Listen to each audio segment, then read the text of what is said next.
Welcome back to Bingo Topics, where we're going to cover a myriad of things connected with the Philadelphia Eagles. First up here, a tiny peek into free agency and what we need and who could possibly fill those positions, as well as looking at the disbursement of the Eagles coaches throughout the league. What's up, it's your boy Cintron coming back at you with another analysis video, and I kid you not, that's my real name. Like I said, the first topic here, ranking the Eagles 2024 positional needs, short-term free agency addition. So we're not going to take a long gander into the deep, dark hole unless we risk the chance that the abyss is going to stare back. But we're going to look at guys like this and that most likely are not going to be here. Please stop with the risk. Anyway, first up here, linebacker. We can see that we have a myriad of free agents that most likely are not going to be back. He ain't coming back. For the love of God, please do not bring him back. He very well could be, but I do not want to see him in a starting role. One sentence sums him up. Solid season as an Eagles linebacker, wouldn't have been a starter on most other teams. Like, let's just be honest with it. And if he was just a weak side linebacker, then okay, fine. But him in coverage, admirable. But no, and he's going to be 29, so. Ben Van Sumeren, I'd like to see what he can develop into. We'd be fortunate, lucky, if he even came close to the caliber of TJ Edwards, but at this point, he's super raw, and not saying that that his skills are, awesome. TJ Edwards was at least a gem, a diamond in the rough that needs some polishing, but yeah, this guy's just a raw stone. You don't know what the hell you're gonna get underneath all that muck. Brandon Smith, just a depth player and special teams guy. This guy as well, so negligible whether he comes back or not. We need starters. So let's take a look at some guys that could potentially fill that gap. Danielle Hunter, potentially. I know he's more of an edge guy, but just roll with me there. But the price tag, made $17 million in 2023, and we're not paying anywhere near that role. And no. Josh Allen, young, but he's gonna break the bank. His first foray into free agency, nah. Josh Uche would be an interesting player to look at. He is young, but they had him at $8 million per year. That would be a move that Howard would definitely make, and it might be a bigger contract. Or I would say longer than 2 years. And see, there's a couple other guys where you see Nicholas Morrow's name on that list, and you're like, no.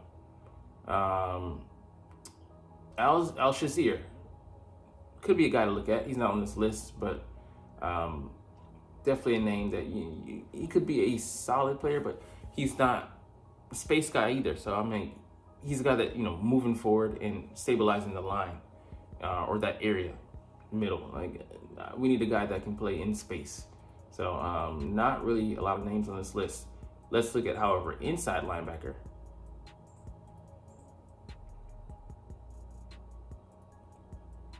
And this guy's going to be too expensive, but Devin White, man. I want to see what his market is going to be like, because he's just hitting 10 million. Nah, we can't afford that. So, Bobby Wagner, we're not really down for the 1 year deal. Jordan Hicks would be manageable. The guy that would accept. Levante, I expect him to sign elsewhere, but it's kind of in the road deal. Devin Bush, guy that we thought about last year, but no, this is a guy I want, but we would never pay, the $20 million or so that he's going to command. Yeah, more of the same that what we got. Maybe would be an upgrade though. Would be the cheapest route to go. But I want him as a reserve coming back. And are we gonna have more than 3 linebackers? I think that's what we went into the year with. And I get it, but you gotta find a solid starter. And yeah, I just don't see it happening. I feel like he's older than this, but man, he was done. Willie Gay if we could poach him, but I mean, I think his price tag is going to be like at least 7 million. Let me see what they have under the market value. Yeah, about 7 million. So would be too expensive for Howie's taste. I know. Guy to think about, but he'd be more of the Dunzo. I mean, like, it just, there's not a lot of quality guys out there.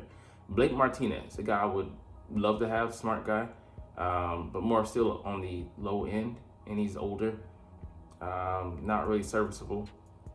So you see that there's not a lot of options. Linebacker also is a younger man's game. You want to find a guy, identify him in the draft, develop him, and hopefully re-sign him, which we did, but we didn't do the latter part.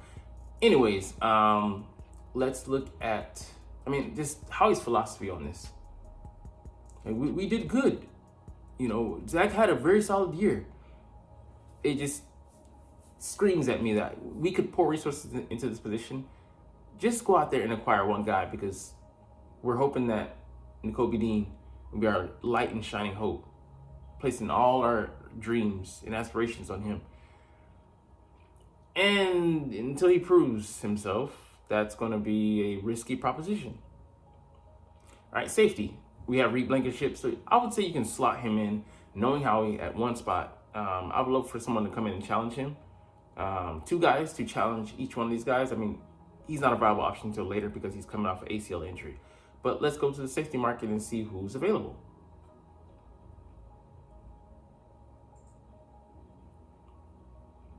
All right, let's just go with safety. I don't care if it's split.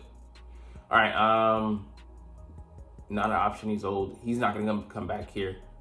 Jordan Whitehead might be an option to look at. Yeah, I think he can be a solid safety. Chuck Clark, if he's healthy,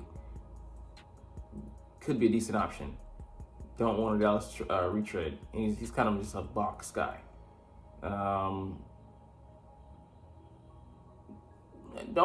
Just something to look at. Don't get me wrong. I'm not, he shouldn't be a serious option.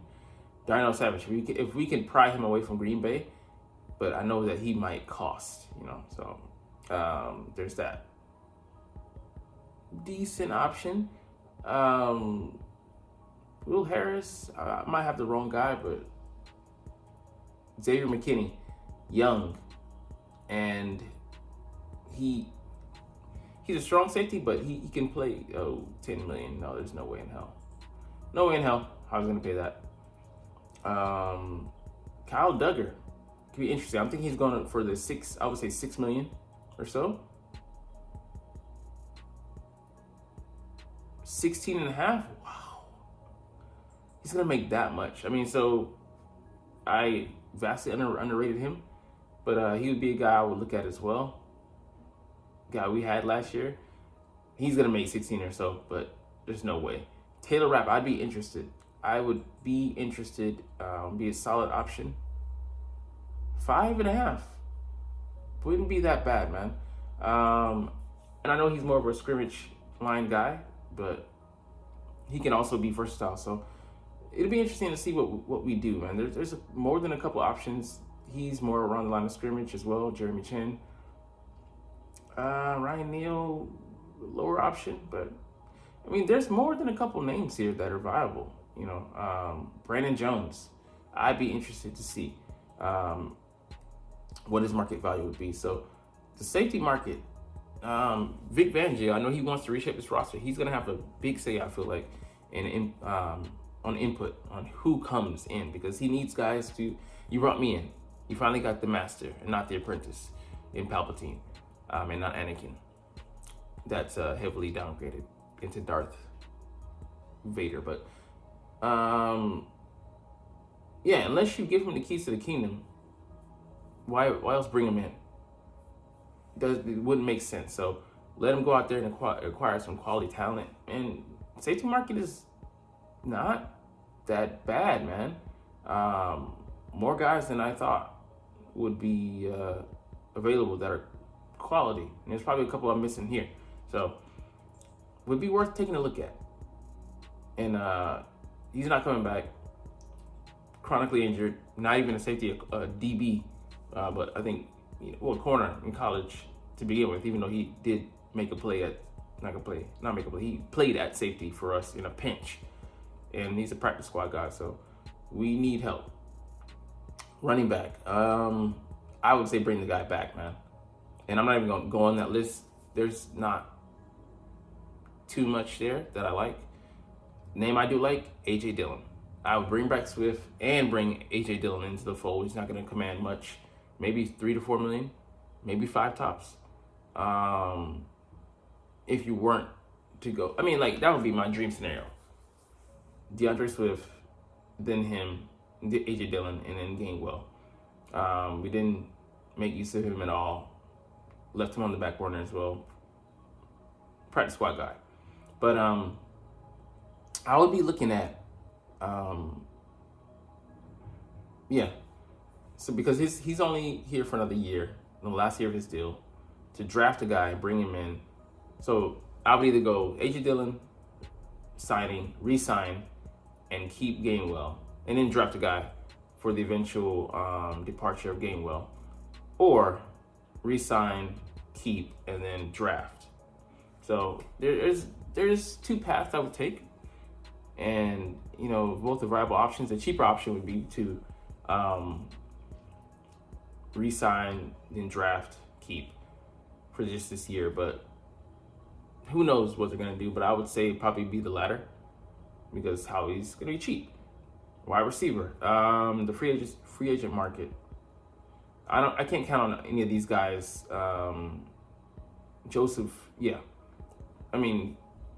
has to develop, but we're gonna let him go. Disappointment, old, and we didn't give him enough time. And these other guys haven't proven anything, but we need someone behind these 2. So let's take a look at the market and see what's available.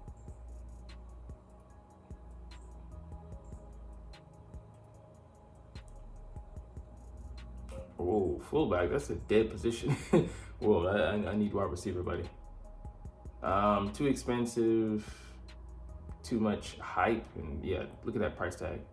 Gadget player, but that price tag is not worth it. Tyler Boyd would be an interesting name to look at, but could most likely be too expensive. Good cheaper option, but we could find better. He'd be interesting for me to bring in, but could he be a slot guy? And he's just not outside guy, so underrated, but it might be worth a look. I think the price tag would be decent, but on the lower end, because he has an untracked. That he has 4.31 speed, and he doesn't get used in the right way. I'd use him inside and outside. Just limited player. Retread, because he was here before, but no.